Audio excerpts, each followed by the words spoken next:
A área espacial é uma área difícil. Space is hard, entendeu?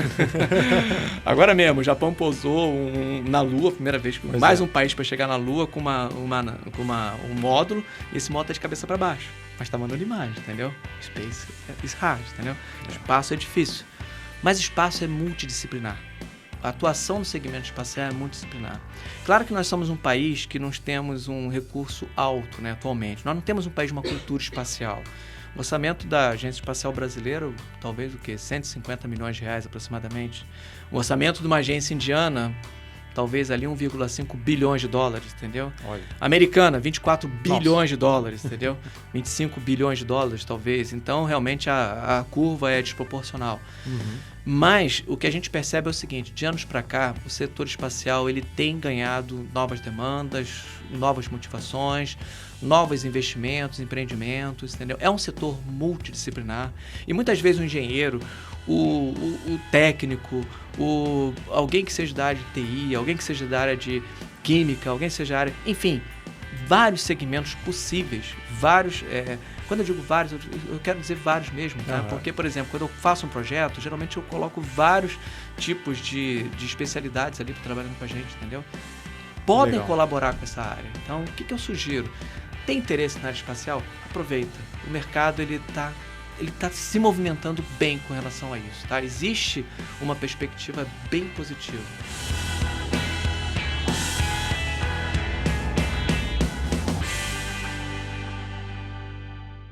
Olá, amigos do Capital Projects Podcast. Eu sou o André Schoma e estou aqui para mais uma conversa sobre os desafios da gestão de projetos de capital. E hoje trazendo um tema muito interessante. Eu que sou um curioso, mas não entendo nada de projetos espaciais, mas gosto muito de entender essa analogia de como que nós planejamos projetos aqui dentro da engenharia, dentro da construção, dentro de outras áreas, e imaginando, poxa, se meu projeto tivesse a complexidade de ter que viajar até outros planetas, como é que seria, né, esse ambiente de projetos? E para matar um pouquinho dessa curiosidade, eu estou aqui com o Márcio Costa. O Márcio é natural do Rio de Janeiro, reside atualmente em São José dos Campos, onde atua como professor colaborador na divisão de engenharia aeroespacial do Instituto Tecnológico de Aeronáutica, o ITA. Também é diretor-presidente da New Space Tech, empresa que fundou em 2023, sediada na mesma cidade. No ITA, leciona a disciplina de projetos de missões e sistemas espaciais para a graduação e também participa de projetos na área espacial como engenheiro de sistemas espaciais. Na New Space Tech realiza atividades de pesquisa, desenvolvimento e inovação para a área espacial por meio de projetos e de cursos. Na sua trajetória acadêmica, se consolidou no próprio ITA, onde obteve os títulos de mestrado e doutorado em 2009 e 2019, primeiro na Engenharia Eletrônica e Computação e mais tarde no Programa de Ciências e Tecnologias Espaciais. No seu currículo, né, dentro da área espacial, começa ali em 2012, participando da elaboração e dos projetos do Programa Estratégico de Sistemas Espaciais, programa que faz parte do Programa Espacial Brasileiro, representando interesses da defesa para a área espacial. E ao longo desses 12 anos nessa área, ele foi gerente-chefe das fases 0A e B do projeto Lessônia 1, a qual foi a primeira missão de satélite de radar de abertura sintética brasileira, lançada em 25 de maio de 2022 com os satélites denominados Carcará 1 e 2. Foi convidado pelo INPE a participar da revisão crítica de projeto da missão Amazônia 1, lançada em fevereiro de 2021. Esteve à frente de outros projetos no segmento, como o projeto CubeSat-SAR, realizado pela New Space Tech em 2023, no ano passado, e entregue ao Ministério de Ciência e Tecnologia via Centro de Gestão e Estudos Estratégicos. E hoje também é gerente-chefe do projeto de expansão do Centro Espacial do ITA, denominado projeto Segmento Solo como Serviço. Márcio, seja muito bem-vindo ao Capital Projects Podcast. Olá, André. Olá a todos que estão acompanhando o podcast. Em primeiro lugar, é uma grande satisfação estar aqui com você, estar aqui com todos que estão acompanhando. E eu diria que eu, por não ser da área efetivamente, da sua área específica, né, eu não conhecia, mas no momento em que eu tive contato com o seu trabalho, consegui perceber a dimensão, o alcance, eu confesso que eu fiquei bastante lisonjeado de ter essa oportunidade de estar aqui. Agradeço a ti, agradeço ao Davi Shinkai também, né, que por conta dele eu acabei conhecendo esse teu trabalho, né, fantástico. E eu digo, é uma honra estar aqui, é uma satisfação imensa e eu espero poder contribuir, porque eu vejo que realmente a sua trajetória aí são com colegas ali que sabem muito da área de projetos. E nós da área espacial esperamos ter um pouquinho a contribuir com isso. Não, legal. A honra é minha poder contar contigo aqui. E é uma satisfação porque são projetos que atraem a curiosidade de todo mundo, porque são projetos que você pensa, poxa, como é que é o grau de complexidade de você lançar um satélite ou, enfim, né, tantas missões bacanas que a gente vê por aí. E o que a gente consegue aprender com isso? Se a gente acha que o nosso projeto é complexo e está aqui sob controle, eu consigo sair do meu escritório no canteiro de obras e olhar para ele, ver que está tudo bem e voltar. Vocês normalmente não têm essa oportunidade. É difícil. E aí, como eu falei no começo, eu sou bem curioso para conhecer mais a respeito desses projetos e principalmente a respeito da gestão desses projetos. Sim. E para a gente começar, como é que você começou a se envolver com projetos espaciais e o que te puxou para essa área? Assim? Essa pergunta é bastante curiosa porque acaba servindo, na minha visão, como incentivo para aqueles que não são da área. Uhum. Na verdade, eu comecei as minhas atividades, né? A minha formação básica não é na área de espacial, é curioso, né? Olha. A minha formação básica, quando eu falo básica de graduação, é em ciências navais com habilitação eletrônica, né? Eu acabei nem citando isso aí anteriormente, né? No currículo, mas com isso me levou a trabalhar na parte marítima, né? Durante um período longo Olha ali. só. É curioso, né? Trabalhando com radares, sistemas embarcados e, em algum momento, né? Você mencionou a questão da defesa, né? De ter trabalhado, né? A defesa pediu que alguém trabalhasse na área de pesquisa, né? E a mim foi colocada a oportunidade de vir para o ITA. Nisso eu fiz o meu mestrado. O primeiro mestrado foi o contato ali com a parte de eletrônica, computação, a parte de projetos de engenharia. Comecei a ficar encantado. Na verdade, eu já tinha uma pegada ali, um interesse para essa área espacial, que é uma área, como você já disse, muito cativante, muito curiosa, né? Dali eu comecei a ter meus primeiros contatos com os colegas do INPE. Então, dali começou realmente a nascer bastante interesse por essa área, para esse segmento. Voltando, saindo do mestrado, comecei a trabalhar com algumas outras coisas. Nesse mesmo tempo, estava nesse mesmo período, a defesa estava organizando esse programa que você mencionou, que é o Programa Estratégico de Sistemas Espaciais. Uhum.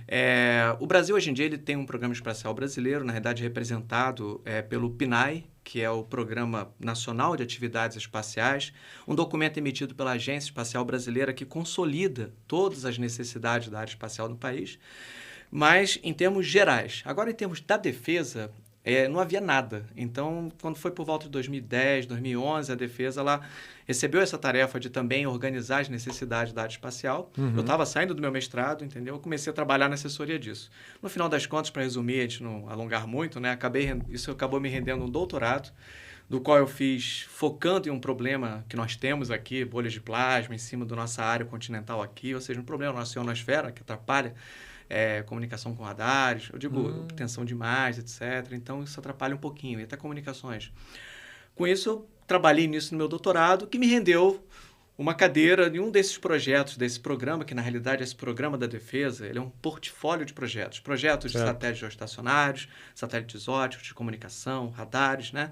E acabou que o radar, que já tinha uma afinidade por trabalhar há anos com isso, já tinha mais de 10 anos trabalhando com radares, e algum conhecimento da área espacial, né, acabou que me rendeu isso por conta da minha tese de doutorado. Enfim, comecei a ser gerente-chefe desse projeto.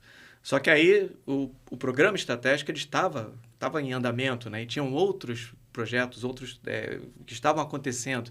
Nisso eu comecei a participar do programa de criação lá do Centro de Operações Espaciais em Brasília, que atualmente é um grande centro que tem lá perto do aeroporto e hoje em dia tem um secundário lá que está no Rio de Janeiro. Trabalhei nas especificações disso, trabalhei na fase inicial de operação dele, entendeu? Então, comecei a trabalhar com outros projetos que estão nesse portfólio também, que projetos de satélites óticos. E se eu começar a falar aqui, a gente fica na primeira pergunta, mas eu já comecei a me envolver com os outros projetos. Então, foi uma caminhada, foi uma trajetória, passei pelos projetos do INPE também, alguns. Enfim, e hoje em dia eu estou tocando projetos ali por meio do ITA e da New Space Tech, que é essa empresa que eu fundei há um ano atrás, aproximadamente. Ou seja, do que era uma área diferenciada, virou uma paixão, e eu falo aqui com maior gratidão, maior satisfação poder comentar com você, poder comentar com esse público aí. Falar de projetos espaciais, isso é fantástico, é uma área muito cativante. Convido a todos, logo de início. Ah, bacana. Não, isso é com certeza, né? É muito curioso e você lidar com tecnologias que precisam ser desenvolvidas e com ambientes extremos deve ser realmente um desafio e tanto. Como é que se desenvolve um projeto de satélites, ou seja, por onde que começa as necessidades, né? A gente sabe, ou pelo menos consegue inferir, mas em termos técnicos, como é que você começa a entender requisitos, as condições de operação e começa a trazer isso para tangibilizar num projeto de engenharia? Como é que o negócio começa a tomar forma? Essa é uma pergunta bastante também interessante, porque é a pergunta que eu diria que vem dos meus alunos, né, do ITA, vem de outros alunos da PUC também, porque eu dou aula na parte de projetos e missões espaciais, e todos eles têm a curiosidade. Como vai conduzir um projeto de uma complexidade dessa? Porque para poder olhar um projeto desse, eu primeiro penso no ambiente onde ele vai estar. Agora, traçando um paralelo com vocês, você falou agora há pouco de um projeto, talvez, de uma área física ali que você consegue visualizar, você consegue perceber, ver a construção do teu projeto de engenharia civil. Nós não vamos ver. Nós não estamos lá. Nós não sentimos. Nós não estamos com 400 graus de temperatura de Vênus na superfície de Vênus. Nós não estamos com aquelas temperaturas de 160 graus abaixo de zero em Marte. Nós não estamos com as temperaturas talvez atingindo ali 800 graus, enfim. Nós estamos aqui no nosso conforto, na tranquilidade. Então, o primeiro ponto que nós temos para considerar nesses casos é avaliar e entender o ambiente aonde o teu sistema espacial vai trabalhar, tá bom? Aí eu acho que vale a pena colocar 3 conceitos rapidinhos, tá? Primeiro, na verdade, os conceitos básicos, né? Que nós temos na área espacial 3 segmentos, tá? O primeiro deles é o segmento solo, tá ok? Aquele que vai se comunicar com o satélite, que vai estabelecer a comunicação, vai receber os dados, vai fazer a distribuição desses dados. Depois do segmento solo, nós temos o segmento lançador, que é aquele que efetivamente vai pegar o teu satélite, o teu sistema, e vai colocar ele lá em órbita ou vai lançar ele numa condição de enviar ele para uma órbita de algum outro sistema, seja lá qual for, o planeta, enfim, se for espaço profundo.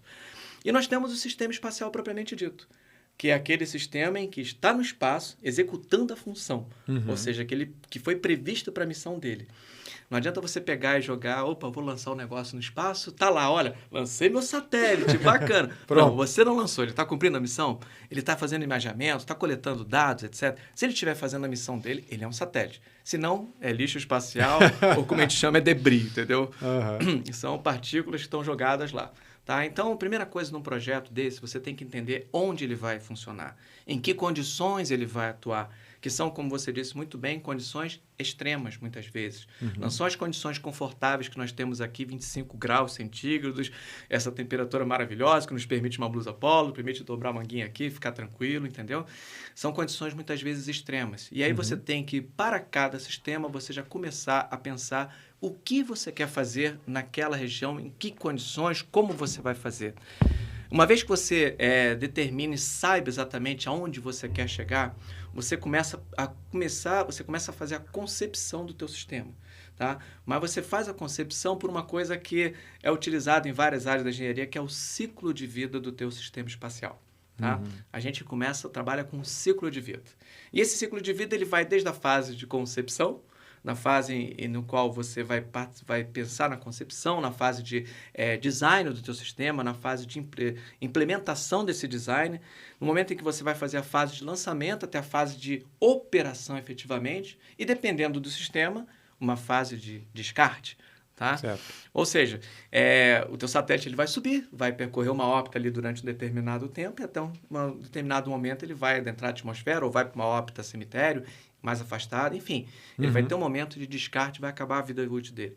Uma estação de solo talvez não tenha uma fase de descarte. Ou seja, para cada projeto você vai estabelecer um ciclo de vida. E como é que nós trabalhamos no ciclo de vida da área espacial? Por questão de legado, por questão de confiabilidade e de até a maneira como a gente tem de poder dialogar com as outras agências espaciais, nós seguimos um padrão que é adotado pela NASA, adotado pela Agência Espacial Europeia, que são normas que determinam quais são esses ciclos de vida, e assim nós vamos nos organizando dentro desse ciclo de vida. É interessante citar que o gerente-chefe de um projeto desse, o engenheiro-chefe, geralmente a gente atribui a tarefa ali a um engenheiro de sistemas espaciais. Tá? Que é o meu caso aqui, na verdade, é a cadeira que efetivamente hoje em dia eu tenho, engenheiro de sistemas espaciais. E o engenheiro de sistemas, é até interessante que o engenheiro de sistemas, quando a gente pensa em engenharia de sistemas, muitas vezes vem à mente a ideia de você pensar em fazer sistemas ali, códigos, etc., código. computação. Não. Engenharia de sistemas, no nosso caso, você tem que pensar no sistema que você quer operar. Seja ele um sistema de grande porte, que pode ser um grande programa, entendeu? Seja ele uma parte desse programa, um módulo desse programa ou até um pequeno sistema, tá? Eu vou dar um exemplo prático aqui. O engenheiro de sistemas, ele não está pensando só na programação. É claro que ele até pode mexer alguma coisa nesse sentido, dependendo da atuação, daquilo que ele vai fazer, da forma como ele vai gerenciar o projeto dele, tá? Mas, na realidade, ele começa a pensar qual vai ser o sistema de interesse. Eu vou dar um exemplo prático. Você tem a missão de exploração para Marte. Certo. Tem engenheiros de sistemas espaciais que atuam no programa como um todo, pensando como você vai coletar as amostras de Marte, trazer para cá, como é que vai ser todo esse desdobramento. Já tem engenheiros que estão pensando na rover Perseverance, que está lá em Marte, coletando as amostras, certo? Tirando fotos, mandando imagens 4K para a gente a cada 10 minutos, a cada 2 horas, entendeu? Dependendo. Tá? Então, tem engenheiros que estão pensando nesses temas de interesse. Tem engenheiros de sistemas que estão focados nos sistemas de interesse, por exemplo, da câmera que está lá tirando essa foto, a Mastercam Z, da Perseverance. Já tem engenheiro que trabalhou num sistema de interesse que pode ser um elemento. Tá? Então, depende do sistema de interesse. Mas, geralmente, quando você... Focando na sua pergunta, que seria um sistema espacial, a gente tem que pensar no programa como um todo e no ciclo de vida completo.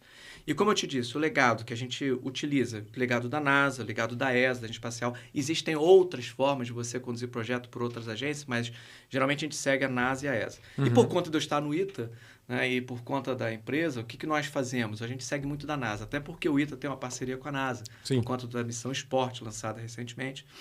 E como é que é dividir esse ciclo? Tá? Esse ciclo é dividido numa pré-fase A, segundo a NASA, para a ESA chama de fase 0, tá bom? É o único local que no muito momento diferencia. Vem a pré-fase A, tá bom? Depois vem a fase A, a fase B, tá? E a fase C, D, aí vem a fase E de operação, tá? E por final a fase F de descarte. Rapidamente aqui, como é que estão divididas essas fases? Na pré-fase A é aquela que nós sentamos à mesa, entendeu? Com tranquilidade, os poucos engenheiros estão ali, olha, temos uma missão de fazer uma missão espacial agora. Como que vai ser essa missão? O que vai ser? Quem serão os stakeholders? Quais são as necessidades? O que eu preciso alcançar? Quais são meus objetivos, metas, entendeu? É aquela fase... configuração inicial do projeto. Na verdade, toda a concepção é nessa fase, entendeu? É a pré-fase A, que por sinal... Muitas vezes fala assim, pessoal, vamos dedicar essa fase, o que é? Essa fase de concepção, 6 meses para você? Não, calma, concepção, vamos conceber isso direitinho, entendeu? E vou explicar por que lá na frente. Aí vem a fase A. A fase A você começa a dizer como é que vai ser o teu sistema, porque você já sabe onde quer chegar e você já começa a estabelecer as métricas para esse sistema. Da fase A você parte para a fase B.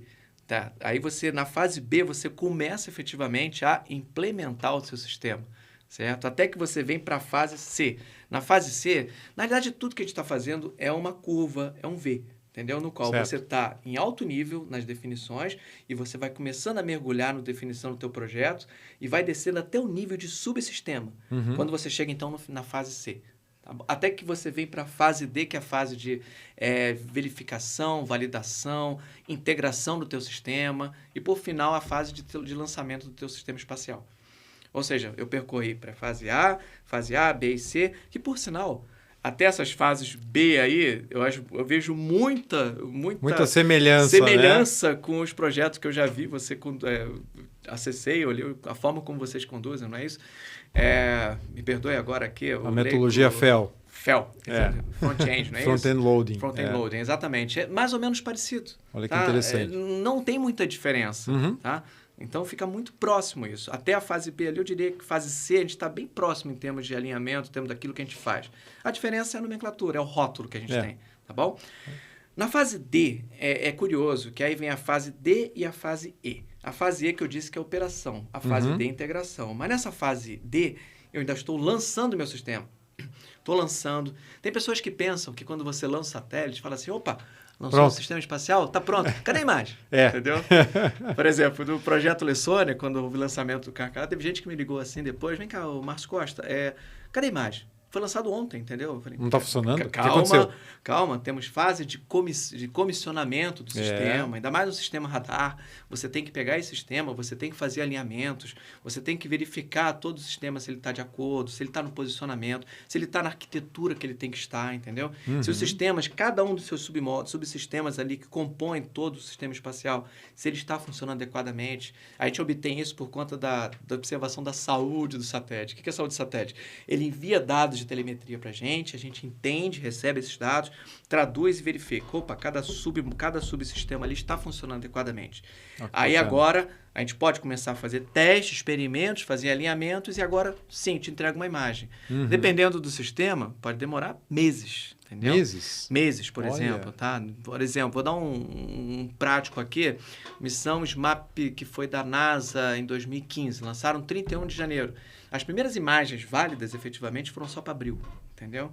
Porque ainda tiveram um período de abertura de antena. Era uma abertura, uma antena complicada, uma antena de offset, de abertura. Ela tinha que subir um braço e depois abrir uma tela no espaço, entendeu? Até o sistema de radar começar a transmitir para aquela antena e mandar para o solo. Calibrar tudo nos 4 meses, entendeu? Uns 4 meses, mais ou menos, tá? Olha que bacana. Então, depende do sistema, tá? Tem sistemas que 2 meses, um sistema ótico, às vezes mais rápido, entendeu? Mas dependendo do sistema, você tem um tempo maior adicionado para isso, tá? Eu cheguei a ouvir o caso do James Webb, né? Que assim, primeiro por todas as circunstâncias e tudo mais, tem todo um processo de abertura de um escudo virado para o Sol, depois um pré-aquecimento de alguns componentes e todo um trabalho realmente de comissionamento muito longo e cuidadoso, porque você não quer apurar a etapa ali, sei lá, daqui a pouco queima um componente, já era, né? Então, exatamente. Então, um projeto desse realmente a gente divide por fases, tá? E essas fases a gente tem que ter uma percepção de toda a fase. Não dá para você pensar no sistema, eu sou engenheiro de sistema, vou só trabalhar na pré-fase A. Agora, vamos ver o que a gente vai fazer na fase B, na fase C. Não, calma. Tem que visualizar tudo para você pensar no sistema. Isso parte lá na concepção, tá bom? Olha que interessante como você faz a mesma divisão em etapas ou muito parecido para ir definindo as questões no momento mais adequado, que vai alimentando a próxima fase, o projeto vai crescendo em maturidade e assim você ganha também confiabilidade. Muito bacana. E como é que você, entre você passar dos objetivos e ir para a especificação técnica, de fato, você consegue simular aqui essas condições para testar esses componentes nessas condições extremas ou você assume premissas de projeto, de design? Porque, de novo, né, eu estou colocando concreto e aço no campo, eu sei a condição que ele vai atender e, no máximo, eu faço uma simulação de incêndio para ver a resistência da peça. Agora, 400 graus de temperatura, menos 170, radiação, como é que funciona para especificar um componente? Então, nem todos os componentes você especifica ou você cria para aquela missão espacial especificamente, né? A gente trabalha com seria, como é que se diz, uma verificação de cada componente que vai integrar teu sistema. Depende da confiabilidade que você quer no teu sistema. Eu acredito que seja até algo para a gente desdobrar mais adiante, que entra a questão do risco do teu projeto, né? Pois é. E aí, nisso, você vai avaliar qual o risco que eu quero assumir para essa missão. Ela é uma missão conceitual? É uma missão operacional ou é uma missão que vai levar tripulação? Se ela for uma missão, por exemplo, conceitual, eu não preciso ter a rigidez de um componente assim que eu tenha total certeza, entendeu? Que ele vai funcionar. O que eu posso fazer? Eu posso ou desenvolver um componente que nunca entrou no espaço, entendeu? Nunca foi inserido em órbita, tá? Ou eu posso comprar um equipamento, um item, que já teve uma experiência no espaço, né? Que já tem um histórico. A gente verifica isso pelo TRL, entendeu? Ou seja, pelo nível de tecnologia do sistema, né? E aí, com isso, a gente avalia. Eu quero o meu sistema numa escala de 1 até 9, certo? Desse TRL, desse nível de confiabilidade no sistema. Eu quero até 4, 5, em que ele só foi testado em laboratório, ou quero um sistema 7, 8, 9, que já voou e já tem confiabilidade? Mas custa mais caro, tá? Mas é um produto de prateleira que já é mais difícil você conseguir, não é tão simples assim, entendeu? Então, qual o nível que você quer? Aí você começa a avaliar, não, meu projeto é conceitual. Vamos fazer o seguinte, a gente pode utilizar alguma coisa mais simples, que não voa. Agora não, meu projeto é operacional.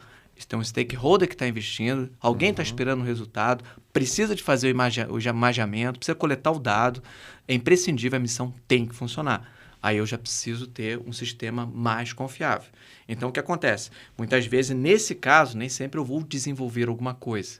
Ou se eu for desenvolver, eu preciso ser capaz de, no decorrer dessas fases, eu conseguir fazer testes para verificar em ambiente adequado como esse sistema vai se comportar. Tá? Por isso que naquela fase D, que eu disse, é a fase de verificação e validação. Nessa fase de verificação e validação, você já discutiu o conceito desse sistema, já implementou, já desenhou e já está começando a fabricar efetivamente esse teu sistema. Tá? Você, na realidade, na área espacial, nós temos muito o conceito de utilizar um módulo de engenharia, entendeu? Você não, por exemplo, na engenharia civil, você não constrói um prédio para verificar se funciona, agora eu vou construir o verdadeiro. Pois é. Mas nós fazemos isso. Eu não pego um satélite, o satélite que voa não necessariamente é aquele que foi feito no laboratório, tá? A gente geralmente cria um módulo de engenharia e esse módulo de engenharia é que vai sofrer vai sofrer todos os esforços necessários, todos os testes, para poder fazer uma verificação e validação se todo o sistema dele vai operar efetivamente bem, entendeu? Aí, no momento que eu fiz esse modelo de engenharia, pode até ser que eu aproveite algumas partes para o modelo final de voo. Mas eu vou utilizar o modelo de voo que não é aquele de engenharia. Muitas vezes aquele modelo de engenharia vai ficar na entrada do laboratório bonito para você bater uma foto depois, entendeu? Que é o que acontece lá no Centro Espacial ITA com o Itasat, com o Sport. Você vai nos Estados Unidos, vai em outros locais, você vê aquele modelo bonito, etc. É um modelo de engenharia. Que pode ser um modelo de engenharia estrutural, como pode ser um modelo térmico, por exemplo. Tá? Em missões mais complexas, a Park Solar Probe, que foi a primeira missão a tangenciar praticamente uma área solar ali bem próxima, né? Eu diria que, proporcionalmente ao tamanho do Sol, seria a gente aproximar uma bola de ping-pong 1 metro de um campo de tênis, entendeu? Olha. Seria mais ou menos isso em termos de dimensões, tá? Mas a Park Solar Probe era uma missão focada nisso. Ela está agora ativa, né? Uma missão que ela está coletando dados solares, né? E ela foi feito todo o modelo de engenharia ali, modelo térmico também, para poder avaliar se ela ia ter condição de aguentar o calor extremo. Ou seja, você utiliza modelos, tá? Implementa esses modelos, não só computacionais, quanto físicos, para que você possa ter certeza de que vai funcionar. Tá? Mas dentre esses modelos, pode ser um simples ou um que já voou. Aí vai depender do custo que você quer colocar no teu projeto. Interessante. Tá? E quando é tripulado, você tem um nível de exigência muito maior? Como é que passa isso para você homologar para conseguir levar pessoas para o tripulado, o nível de exigência passa a ser muito maior. Eu diria que nós temos ali missões que são conceituais, como eu já disse, operacionais e aquelas tripuladas. Tripulada não tem como. Agora mesmo, nós tivemos o programa Artemis, né? O programa que Estados Unidos está... E nós somos signatários, o Brasil, desse programa, que tem interesse de voltar à Lua, né, efetivamente, e poder explorar novamente a Lua. E nesse programa, nós recentemente tivemos o lançamento daquela cápsula Artemis, que foi da cápsula Orion, que contornou toda a Lua, certo? Simulando como é que vão ser as condições para o astronauta, entendeu? Aí você para perceber, uma missão tripulada. O que foi feito? Lançou real, foi até lá. Só não foi com o astronauta dentro. Mas a câmera GoPro para trazer imagens fantásticas estava lá, entendeu? Lá. Ou seja, você tinha todas as condições, não só de visualização, como condições de medição, ou seja, o ambiente real estava sendo testado, investido, para que quando fosse colocado o astronauta lá, ele tenha... Não, já se sabe que aquilo passou com toda a tranquilidade nos testes necessários. Muito bacana, né? Você tem que ter uma confiabilidade bem maior, porque ninguém quer passar pelo... Enfim, o risco existe, mas você não quer ter que passar por isso, né? Quando você faz um lançamento de um satélite, no caso dos projetos que você participou, né? A gente escuta muito falar, de novo, não entendo nada, você escuta falar que você tem muito lixo espacial, você tem hoje o próprio Elon Musk botando satélite à torta e direito e tudo mais. Como é que você escolhe a trajetória, a órbita que vai ficar? Tem alguma regulação a respeito? Tipo, eu cheguei aqui primeiro. Como é que é essa disputa por espaço que parece estar ficando cada vez mais escasso? A sua pergunta ela tem várias formas de abordagem. Uma delas é pelo direito internacional espacial. Acredito que tem uma área dessa que eu diria até que faço até questão de mencionar o nome do Dr. Jan Grosner, que trabalha atualmente na Agência Espacial Brasileira. Ele é uma das referências no país, né, quanto a isso. E é o que eu já assisti, eu já fiz cursos com ele, né? E, na realidade, o direito internacional espacial é uma coisa que, embora tenha nascido lá pelos anos 30, 40, ele ainda está engatinhando, tá? Na realidade, o espaço, ele não tem você não tem uma bandeira fincada em cada canto, não tem divisão territorial, não tem nada disso. Seja no espaço, seja na Lua, seja em Marte, entendeu? Então, você não tem. Ou seja, você foi até o espaço é livre. Tá? Então, atualmente, essa é a percepção. Eu coloco onde eu tiver condições. Agora, claro, já existem normas específicas de, por exemplo, quanto tempo o teu sistema tem que estar no espaço. Se você, por exemplo, pegar uma ISO, que é uma norma que está lá, enfim, na Suíça, né, que nos traz uma orientação de como, por exemplo, você vai elaborar um projeto de um CubeSat, lá diz, por exemplo, quanto tempo você tem que ter, o teu limite de tempo que você pode ficar com o teu CubeSat, entendeu? Que você tem que ter condições de fazer com que esse CubeSat reentre na atmosfera para queimar, entendeu? Para que seja... E como é que você faz isso? Dá um disparo de... Não, no caso de CubeSat, geralmente o CubeSat ele não tem uma propulsão interna, a não sei que seja alguma propulsão, pode ser uma propulsão a vácuo, alguma outra coisa. Eu digo uma foguete, essas coisas, que não tem, né? Então, você não tem nada explosivo ali. Mas, geralmente, um CubeSat está em baixa órbita, com o passar do tempo, ele vai fazendo uma órbita, naturalmente ele vai caindo, entendeu? Eu estou falando em baixa órbita, né? Ele vai caindo naturalmente e queima na atmosfera, entendeu? Então, já tem um prazo ali, tanto tempo, em que ele vai... Você sabe que ele vai cair, mas você tem que dar garantia que esse teu projeto vai cair, entendeu? Tá? Então, você tem que ter garantia que em 25, 30 anos, agora me perdoe, você tem que ter certeza que esse teu projeto ele vai adentrar a atmosfera. E, naturalmente, você coloca algumas condicionantes ali no teu projeto, de modo que você facilite essa reentrada, tá bom? Mas, assim, existe essa preocupação, sim, para baixa órbita em termos de lançamento, tá? Mas é livre, você pode lançar efetivamente. A preocupação que você tem é quanto tempo esse sistema vai ficar lá, mas corre risco de que ele fique bastante tempo. É o caso do sucesso do SCD nosso, né? Exatamente. Entendeu? O SCD, o satélite de coleta de dados do INPE, já está com 30 anos, está fornecendo dados, mas ele está ativo, operacional. E é recorde mundial, né? Enfim, é um recorde, né? Mas ele está sendo útil, né? Então, vamos olhar por esse lado. Aí você vai perguntar para mim, e sistemas que estão em alta altitude? Ou seja, por exemplo, que a gente tem divisões, né? O que é baixa, média e alta? A gente chama de LEO, que seria Low Orbit, ou seja, Low Earth Orbit, né? Abaixo de 2.000 quilômetros, tá bom? Então, até 2.000 quilômetros. 2.000. Mas, geralmente, o satélite você manda até a Estação Internacional Espacial, 400 quilômetros, satélite, 500, entendeu? 600, geralmente nessa faixa até 800 mil. Por exemplo, um satélite radar não tem um que vai acima de 1.000. Aí você vai perguntar, por quê? Porque se eu botar acima de 1.000, a antena dele vai ter que ser muito grande para poder atender a equação radar, que é uma equação matemática, para poder permitir que a onda chegue lá embaixo, entendeu? Com uma determinada potência que você vai ter que usar da antena, entendeu? Então, quanto mais alto, mais caro para você lançar e manter. Tá? Aí você vai para as órbitas médias, depois você vai para aquelas órbitas altas geoestacionárias, entendeu? Onde estão os satélites geoestacionários. O satélite geoestacionário é aquele que... para aqueles que não estão familiarizados, né? Mas aquele satélite que ele está numa órbita a 36.000 quilômetros, aonde ele consegue ficar fixo em relação à rotação terrestre. Então, como é que você consegue isso? Ele apenas vai... Essa é uma curiosidade. E como é que você consegue que o danado fique paradinho no meu lugar em relação à Terra, né? Ele está se movimentando com a mesma velocidade angular ali que a Terra está girando, entendeu? Então, ele está ali automaticamente acompanhando. Pela distância que ele está, ele consegue realmente manter aquela velocidade angular, entendeu? E é mais difícil em termos de projeto para alcançar isso ou não? É só uma questão de você, né, definiu, projetou, calculou e operacionalizou. Um satélite desse porte é um satélite muito mais complexo, né? Um satélite geoestacionário, um satélite que geralmente você conduz um projeto desse para durar 10, 15 anos, 20, entendeu? Então, é um projeto realmente muito mais robusto, tá?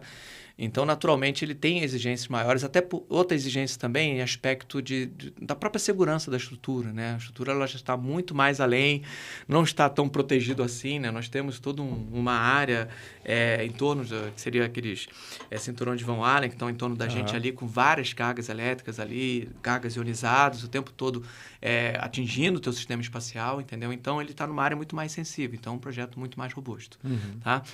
Mas não é um projeto simples de um CubeSat, que, por exemplo, você faz na academia, faz na universidade, que você vai conjuntando os modos, etc., naturalmente obedecendo regras internacionais, né? Porque se você não obedecer a regra internacional no projeto desse, na hora de você colocar no foguete para lançar, ele vai perguntar, vem cá, esse sistema atende? Ah, não, eu fiz do meu jeito, fiz no quintal lá de casa. Não dá para você ter feito num cafezinho no quintal lá de casa, porque aí se botar e explodir nesse espaço aí, vai explodir todo mundo? Porque hoje em dia um lançamento, como é que ele é feito? Hoje em dia um lançamento, antigamente você fazia lançamentos dedicados. Era um foguete, lá no topo dele você tinha um sistema espacial principal, né? E pronto, acabou. Mas era um gasto absurdo. Hoje em dia você tem o que o SpaceX utiliza, que é o rideshare. No rideshare você tem a carga principal lá em cima e você tem várias cargas que vão de carona, entendeu? Você pega carona ali para diluir o custo. E aí você vai lançando por modos, ele vai soltando cada modo daquele, cada estágio daquele, e cada estágio vai sendo colocado em órbita, entendeu? Então, quer dizer, você tem essas possibilidades, né, de fazer um rideshare daquele e utilizar, entendeu? E no caso do Lessônia foi feito dessa forma? Foi num foguete da SpaceX, né, que foi lançado. Foi no foguete da SpaceX. Ó, que bacana. Bem interessante. E dentro dessas etapas, onde é que você vê que estão os maiores riscos, assim, né, para esse tipo de projeto? É na especificação, é no lançamento, é na operação? E como trabalhar isso de maneira conjunta, integrando os vários sistemas? Como é que esse nível de risco é combinado entre os stakeholders e os cuidados que você tem que ter para que a missão tenha grande chance de funcionar? Esse é um ponto importante e preocupante para o engenheiro de sistemas espaciais. Eu digo que é um ponto crítico, tá? A gente tem que fazer uma avaliação de risco, certo? Em todo projeto ali. Na realidade, como é que a NASA prevê um projeto desse, né?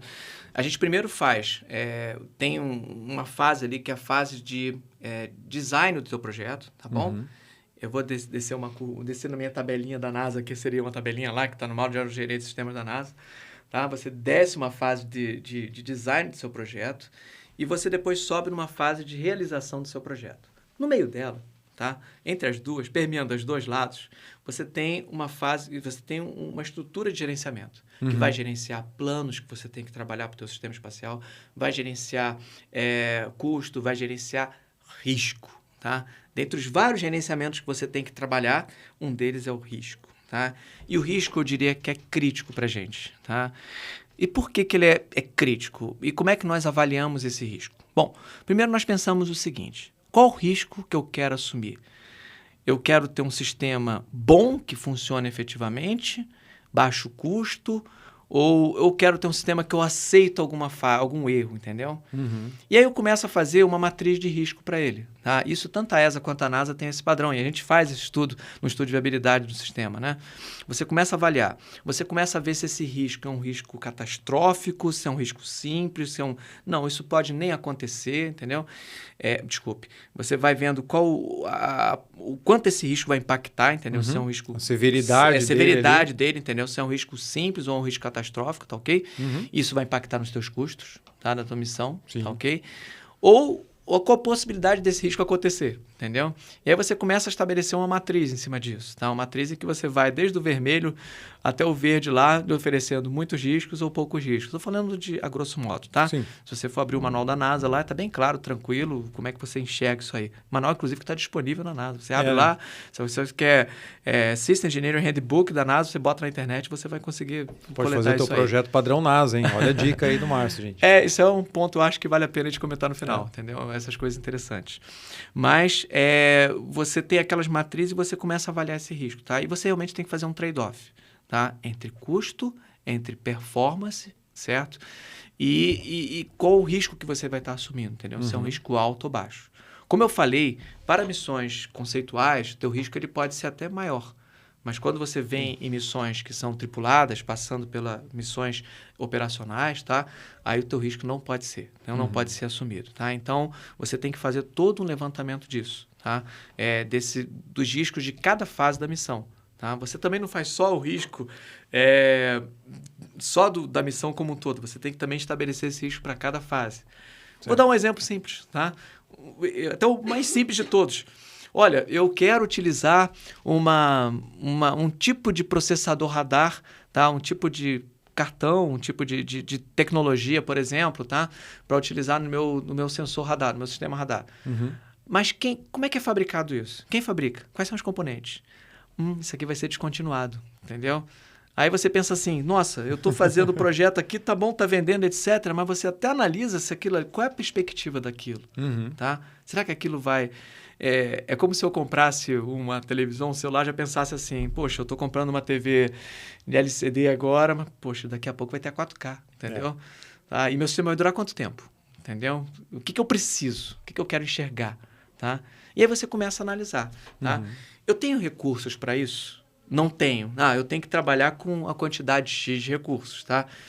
Qual é a performance? Boa, média, baixa, entendeu? Qual é que eu quero essa performance desse? E aí eu começo a fazer esse trade-off e começo a avaliar o quanto que eu vou investir, do quanto que eu vou pensar. Vou dar um exemplo prático. Teve uma missão da NASA, que foi aquela para poder testar a nossa capacidade de defesa com asteroides, né? Recentemente, tem 2 anos, né, mais ou menos, né? E interessante é que essa missão, eles tiveram que fazer fazer uma arquitetura de um satélite que ia atingir um asteroide que estava orbitando outro, certo? Para poder alterar a órbita dele, para poder comprovar medir que nós seríamos capazes de fazer. Então, é interessante que um dos requisitos, e aí começa a entrar na questão dos requisitos, né? Se eu vou destruir essa espaçonave, tem que ser barato. Né? Já estou mandando uma missão suicida. A NASA estava lá, estava colocando o seguinte, tem que ser uma missão de baixo custo. Mas a única alta performance que tinha que ter era a precisão da navegação. Entendeu? Sim, não adianta gastar isso tudo, por mais que seja menos, e errar o alvo. Não adianta. Você estava pegando um asteroide, certo? Que era o Didymos que estava orbitando em torno de Morphos, entendeu? Então, ele tinha efetivamente que acertar exatamente, e no sentido contrário da órbita dele, entendeu? Para ele reduzir o período dele, entendeu? Para ser capaz de dizer que ele reduziu o período dele. E aconteceu. Conseguiu reduzir a órbita em 25 minutos, entendeu? E como é que você mede o impacto depois? Quer dizer, isso tudo é feito a partir daqui? A partir daqui mesmo, tá? A gente tem condição de fazer toda essa medição daqui mesmo, tá? O pessoal da astronomia, nesse ponto, teria mais conteúdo para te passar desse lado, mas a gente tem condição de fazer essa medição. Bom, aí entra, eu acabei não colocando esse ponto que você perguntou, entra lá na fase principal, que é a pré-fase A, que é a fase inicial, a fase de concepção, certo? Nessa fase de concepção, eu tenho que entender muito bem, tá? O que eu quero fazer? Qual a minha meta? Dessa meta, quais são os objetivos a serem alcançados? Olha. Se eu não estabelecer muito bem isso, o que acontece? O que acontece é o seguinte, lá na frente, eu posso ter um custo muito alto. Então, essa fase de conceitual, de definição, é a fase crítica. É a fase que eu tenho que sentar com o stakeholder e falar com ele, vem cá, o que você quer? Olha, eu quero olhar a Lua, por exemplo. Vou pegar um exemplo agora, uma imagem que saiu recente a missão Juno acabou de passar por uma das luas de Júpiter. Eu vi as imagens maravilhosas. E tem uma imagem que é muito interessante, que saiu até no Twitter essa semana, com um cientista americano, ele colocou, que ela tem 2 facetas, entendeu? Uma delas é o seguinte, é uma área escura em torno de uma região montanhosa, um pico, e uma área clara em torno da região montanhosa. E eu até coloquei para ele no Twitter resposta e ele me respondeu, né? Que foi bastante interessante isso. Que a área escura indicava que realmente ali você tinha uma região de lava, tá? Em torno daquela região montanhosa da Lua, certo? E noutra área clara dava evidência dessa região, dessa faixa de lava, porém mostrava o seguinte, que em função do posicionamento do Sol e do posicionamento da arquitetura do teu sistema, de como ele estava enxergando, como ele estava orbitando para enxergar daquela perspectiva, é que ele conseguia identificar aquela lava ali, entendeu? Onde eu quero chegar com isso? O que você quer ver lá? Stakeholder, senta aqui comigo e vamos conversar. O que você quer ver? Você quer que teu sistema espacial radar, nós temos aqui o copo d'água, certo? Ele consiga enxergar o que está aqui ou o que está aqui. Se ele tiver que enxergar o que está aqui, ele vai ter que estar na órbita desse jeito. Senão ele não vai ver. Vai aparecer uma sombra, entendeu? Se ele quiser enxergar o que está aqui, eu posso até ficar nessa posição que eu vou enxergar, mas aqui eu não enxergo. Então, você começa a traçar a arquitetura. Aí você vai pensar na órbita, vai pensar na altitude que você tem que ter. Porque dependendo da altitude, o que acontece? O meu field of view ele vai abrindo, meu campo de abertura de visado, entendeu? Ou seja, se for um sistema óptico, por exemplo, ele consegue enxergar isso aqui, mas esse diâmetro ele pode aumentando, dependendo do quanto você vai ficando mais alto, certo? Então, o que você quer ver? Em que momento você quer ver? Por exemplo, o satélite ótico brasileiro Amazônia 1, ele cruza o Equador aqui praticamente, nossa região, às 10h30 da manhã. Por quê? É a hora que nós estamos iluminados. Não adianta você botar um satélite ótico para passar na hora do escuro. Entendeu? Então é isso. Outro dia eu brinquei com o Jason Major, que é um dos cientistas, não cientista não, ele se julga que não é cientista, mas é cientista, que ele processa as imagens da NASA. Estava conversando com o Jason Major e falei com ele o seguinte: pô, Jason, por que você não pega, por exemplo, as imagens? Aliás, por que não colocaram na Perseverance uma câmera noturna? Aí ele fala, ia ficar caro, e o que a gente ia ver à noite lá? Aí eu pensei, bom, realmente, porque você queria pegar em Marte, faz sentido ter dia. Aí eu pensando comigo, pô, mas tem tanta criatura aqui noturna, né, no nosso planeta, né? Vai que tem lá. A pessoa, se o marciano com 3 olhinhos, aliás, subia, pô, de noite ali para ficar olhando a Perseverance, brincando com ele, né? Mas ele riu e falou, bom, não, isso aí como é que se diz? Depende da necessidade, depende do stakeholder. Porque depende tudo é um de quem tá trade-off, né? Tem custo, tem complexidade, prazo para você desenvolver, tecnologia para testar. E vou te dar um exemplo prático. Antigamente, o pessoal falava assim, vou colocar uma câmera para poder filmar alguma coisa no espaço. Absurdo! Cada grama que você coloca são dólares que você paga para poder lançar no espaço, entendeu? Cada massa que você implementa no seu sistema custa mais caro. Então, o pessoal achava um absurdo. E agora, o que está acontecendo? Você começa a ver imagens, né, da SpaceX lançando sistemas espaciais. Você vê satélites que estão... sondas que estão passando por Marte, trazendo imagens. O pessoal já está percebendo que é uma massa, um custo que vale a pena. Porque mostra que você fez, você está lá, você está passando por lá, entendeu? Então, isso é legal. Ou seja, na pré-fase A você tem que pensar nisso. E aí, para concluir essa tua pergunta, que se a gente conversar aqui, na verdade eu pensei que a gente ia ficar aqui umas 2, 3 horas, né? Já estou começando a me empolgar. Já estou começando a me empolgar. Tá? Então, nessa pré-fase A, na fase conceitual, você tem que estabelecer bem onde você quer chegar. Essa eu acho que é uma questão crítica no sistema espacial. Porque se você não definir muito bem, e aí no seguinte, ali na fase A, se você não conseguir fechar bem onde você quer, o que você quer fazer e como vai fazer isso, lá na frente você pode ter um custo absurdo. Sim. É o exemplo do nosso Robo, né? O Robo foi a única missão espacial que tiveram que consertar. Quando foi lançado, chegou em órbita, a lente dele estava míope, né? Não conseguia chegar no espaço profundo. Depois do custo uma missão... todo. Recentemente teve um astronauta aqui que participou dessa missão de concerto, estiveram aqui no INPE fazendo palestra, né? Mas você teve que lançar alguém lá para poder consertar aquilo. Imagina se fosse fazer isso pelo James Webb Space Telescope. Não vai. Né? Até o pessoal brincou, né? Que tinha uma plaquinha no James Webb dizendo o seguinte: remove before launch, para não esquecer, entendeu? Para não ter risco. Tira a capinha lá da lente para não ter perigo, entendeu? Né? Mas porque o que acontece? O custo de uma missão, ele começa no cafezinho, tá? Ele começa no cafezinho aqui, entre os engenheiros, aí vai começando a subir. Opa, agora eu preciso disso, preciso da estrutura, preciso não sei o quê, e vai subindo. Agora eu comecei a comprar os equipamentos, comprar os itens, ou então desenvolver os itens, e vai começando a subir. Lancei meu sistema, a minha curva está subindo, a exponencial está subindo. Agora eu quero corrigir. O custo vai aumentando também exponencialmente de uma correção do sistema desse. Não, eu imagino. E como você falou, né? E a gente aplica muito isso nos nossos projetos, ou às vezes deveria aplicar mais.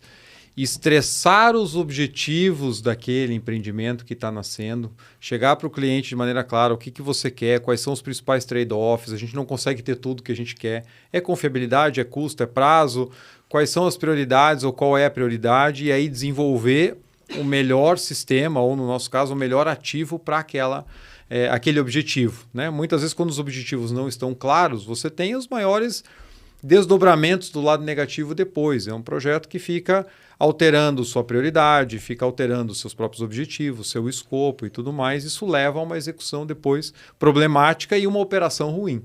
Então, realmente, estresse de acordo com o objetivo, porque não dá para você ter tudo o que você gostaria. Né? Tem que ser muito bem focado para que você tenha o mais adequado para aquela situação. E nós estamos lidando com projetos a partir de $50 milhões. Uma bagatela, pequenininha. Não dá para você pensar baixo, entendeu? Quando eu estou falando de projetos que você está pensando efetivamente em lançar. Claro que tem projetos mais baratos, mas você parte vai daí. Lançar $50 milhões, por exemplo. Num desse de 50 milhões, o lançamento representa quanto, mais ou menos? Quanto que custa pegar uma caroninha no tio Elon? Não é muito barato, não. Não existe só a questão do lançamento, do custo do lançamento. Existe a questão também do seguro. Você geralmente faz... Isso acaba ficando muito mais caro. Porque você pode fazer o seguinte, eu fazer um lançamento sem seguro. Sem seguro, lançou teu sistema espacial que custou milhões para você e se acabar, acabou, entendeu? Mas você embute um preço de um seguro, entendeu? Então, quando você embute um preço de seguro, o preço da missão vai lá em cima. Eu já assustei alguns chefes com isso, tá? Já cheguei para ele e disse, quanto é que... Márcio Costa, estima aí a missão para mim. Aí eu falei, vai custar tantos milhões de dólares. Aí depois... Aí ele falou assim, não, mas peraí, é tudo isso? Não, eu achava que era mais barato, etc. Eu conversei com fulano, Beltrano, Ciclano. Ele falou o preço do seguro para o senhor, entendeu? Falou o preço do lançamento, entendeu? De cabeça assim eu não vou ter, tá bom? Porque eu sou da área, eu trabalho mais com satélite, com a engenharia de sistemas ali, focada na parte do satélite, né? Mas o segmento lançador, se você abrir na página da SpaceX lá, por exemplo, você colocar rideshare, tá? Ele vai te dar lá o preço em dólares por massa, entendeu? Olha só. Por quilo. E aí você tem lá. Hoje eu não tenho o dado atualizado não vou me arriscar. Mas se você abrir lá, SpaceX rideshare, o meu satélite vai ter 50 quilos de massa, entendeu? Faz a conta aí, entendeu? Legal. Além de estimar o Uber para voltar para casa, você pode estimar quanto é que custaria, né? Um lançamento aí lá com o tio Elon. Legal, Márcio, a gente podia ficar horas e horas, né? Como eu falei, eu sou muito curioso a respeito do tema e como não conheço nada, quanto mais escutar, melhor. Mas a gente está no limite aqui do nosso episódio. Eu sempre peço para os profissionais que aqui vêm deixar um recado para a nossa audiência, né? Para o profissional que quer se desenvolver, que se interessa em fazer projetos cada vez mais interessantes, complexos e, enfim, né? Alçar novos voos mais altos aí, usando a analogia, né? Que dica você deixa? Você também é professor, né? Que dicas você deixa para o profissional que acompanha aqui o Capital Projects Podcast? O que eu tenho a dizer é o seguinte, olhe para o setor espacial. Nós temos uma perspectiva aí, de acordo com a Aeroconsult, de que daqui até 2030, o mercado mundial na parte espacial vai estar beirando em torno de uns acima de 340 bilhões de dólares. Olha. Não é pouco, não. Mercado mundial. Tá? Desse valor, tiraria ali 100 bi para a parte terrestre, 100 bi para serviços, 100 bi para outras atividades industriais que não necessariamente são diretamente ligadas à área espacial. E o que eu diria é o seguinte, a área espacial é uma área difícil. Space is hard, entendeu? Agora mesmo, o Japão pousou na Lua, primeira vez, um país para chegar na Lua com um módulo, e esse módulo é de cabeça para baixo. Mas está mandando imagem, entendeu? Space is hard, entendeu? Espaço é difícil. Mas espaço é multidisciplinar. A atuação no segmento espacial é multidisciplinar. Claro que nós somos um país que nós temos um recurso alto, né, atualmente. Nós não temos um país de uma cultura espacial. O orçamento da Agência Espacial Brasileira, talvez o quê? 150 milhões de reais aproximadamente. O orçamento de uma agência indiana, talvez ali 1,5 bilhões de dólares, entendeu? Olha. Americana, 24 bilhões de dólares, entendeu? 25 bilhões de dólares, talvez. Então, realmente, a curva é desproporcional.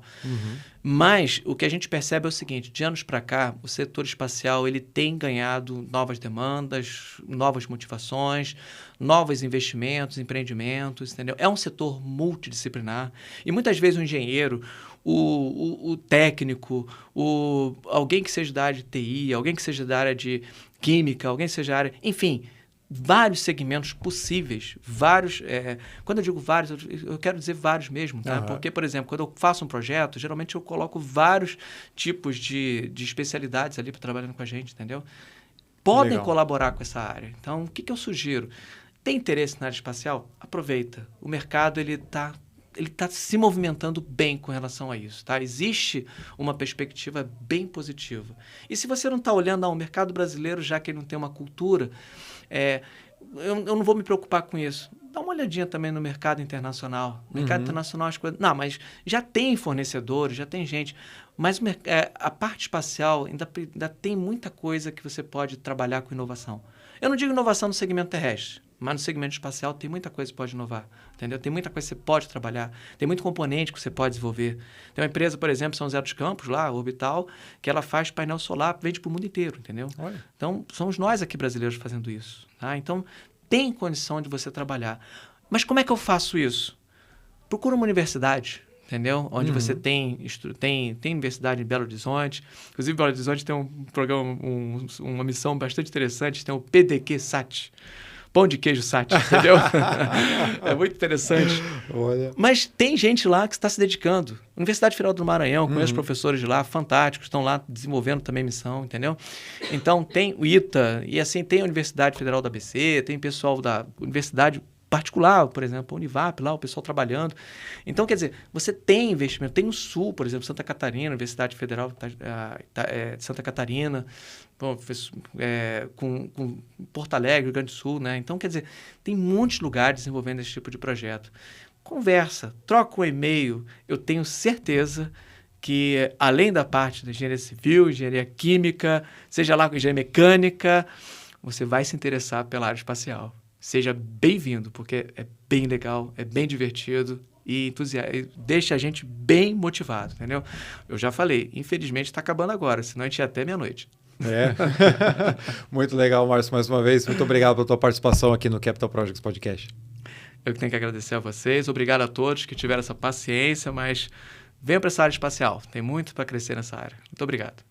Olha que bacana, gente, mais um campo aí que a gente tem possibilidades, projetos desenvolvidos em etapas que precisam de um bom alinhamento com o negócio, precisam de um alinhamento multidisciplinar e que, né, são bastante desafiadores, principalmente para quem está acostumado a mexer com projetos aqui dentro de um ambiente muito mais bem controlado. Então, fica mais difícil eu reclamar aqui que está chovendo muito no meu projeto, está ficando um pouco frio, um pouco quente. Quando a gente olha para projetos desse tipo, né, a complicação é um pouquinho maior.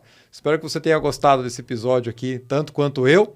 E, mais uma vez, quero agradecer a todos vocês que estão acompanhando aqui o Capital Projects Podcast, em especial aos nossos membros que são filiados lá no Catarse e que contribuem mensalmente com o nosso programa e possibilitam gravações como essa, em estúdio aqui ao vivo, sobre um tema tão interessante. Então, queria agradecer a sua presença até aqui, muito sucesso nos teus projetos e a gente se vê no próximo episódio. Um grande abraço e até a próxima.